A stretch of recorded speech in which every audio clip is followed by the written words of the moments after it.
Halo semuanya, dalam hidup bermasyarakat, di mana sih sebenarnya kita harus menarik garis batas antara sesuatu yang cuma berbeda dan sesuatu yang dianggap berbahaya?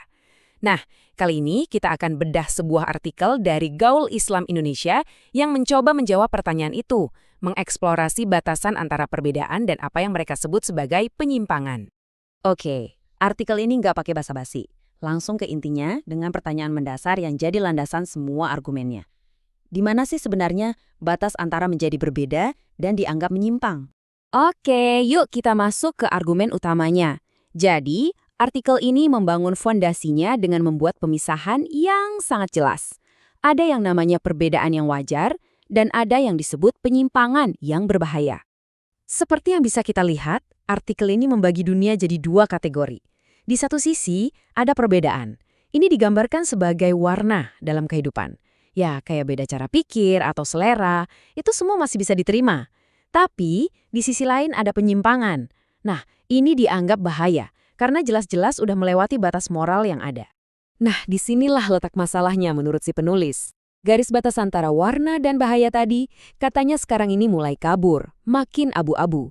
Ada kekhawatiran besar kalau apa yang dulu dianggap jelas-jelas salah, sekarang ini pelan-pelan dianggap normal sama masyarakat. Dan yang menarik banget adalah cara artikel ini ngejelasin proses normalisasi itu. Mereka pakai analogi yang kekinian banget, yaitu algoritma media sosial.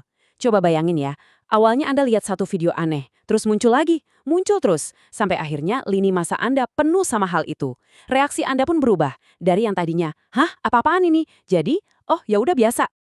Oke, dari teori kita pindah ke contoh nyata yang diangkat dalam artikel ini. Menurut mereka, ancaman yang paling kelihatan saat ini adalah makin terbukanya hubungan sesama jenis di ruang publik. Penulisnya kemudian menggambarkan sebuah alur waktu yang cukup dramatis. Argumennya begini, apa yang dulunya dianggap perilaku pribadi yang sembunyi-sembunyi, sekarang udah berevolusi. Dari cuma muncul di medsos, jadi dipromosikan terang-terangan, sampai akhirnya, menurut artikel ini, jadi sebuah ancaman publik yang nyata. Kutipan ini benar-benar nunjukin urgensinya kan? Di sini ditekankan kalau ini bukan lagi sekedar fenomena sosial biasa, tapi udah dianggap sebagai ancaman dan peringatan keras. Ini cara mereka membingkai isu ini sebagai bahaya yang serius buat masyarakat. Jadi, ini bukan lagi cuma soal moral aja. Argumennya udah masuk ke dampak sosial yang katanya nyata. Artikel ini menyebut 3 bahaya spesifik. Pertama, mengganggu ketentraman umum. Kedua, menyerang privasi karena ada ajakan.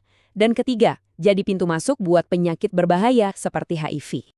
Terus, gimana dong solusinya kalau udah dianggap ancaman begini? Nah, menurut artikel ini, jawabannya ada di panduan yang jelas, kokoh, dan gak berubah-ubah. Untuk itu, mereka merujuk pada ajaran Islam. Logikanya gini, hidup itu kayak main game. Kalau nggak ada rulebook atau buku aturannya, ya bakal kacau balau kan? Nah, aturan buatan manusia itu dianggap gampang berubah dan bikin bingung. Sedangkan aturan dari Tuhan, dalam hal ini agama, dianggap mutlak dan nggak bisa ditawar. Dan untuk memperkuat argumen ini, artikelnya mengutip Al-Quran, Surat Ar-Rum ayat 21. Ayat ini dipakai untuk menetapkan definisi pasangan dalam kerangka Islam, yaitu sebagai ikatan antara seorang pria dan seorang wanita. Lalu artikel ini juga ngasih contoh dari sejarah, yaitu kisah kaum Nabi Lut. Isu ini, katanya, bukan hal baru. Ini adalah sebuah pelanggaran kuno yang di dalam Al-Quran disebut sebagai tindakan melampaui batas, dan ada presiden hukumannya. Oke, setelah bahas masalahnya, sekarang kita lihat solusi yang ditawarkan. Ada 2 jalur nih, satu untuk level individu, dan satu lagi untuk level masyarakat. Solusinya ini punya 2 lapis. Di satu sisi, untuk perorangan pendekatannya lebih ke penyadaran, lewat edukasi, nasihat, terapi, dan semacamnya. Tapi di sisi lain, untuk level masyarakat, pendekatannya beda banget. Penegakan hukum yang super tegas buat melindungi masyarakat dari kerusakan yang lebih luas. Nah, ini poin yang penting banget menurut penulisnya. Mereka menegaskan kalau yang ditolak itu perbuatannya, bukan orangnya. Katanya sih menolak perbuatan itu justru bentuk kepedulian dan sama sekali bukan kebencian.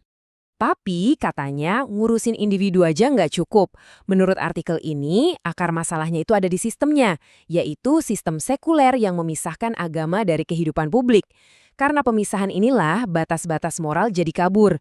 Jadi yang harus diubah itu ya sistemnya secara keseluruhan.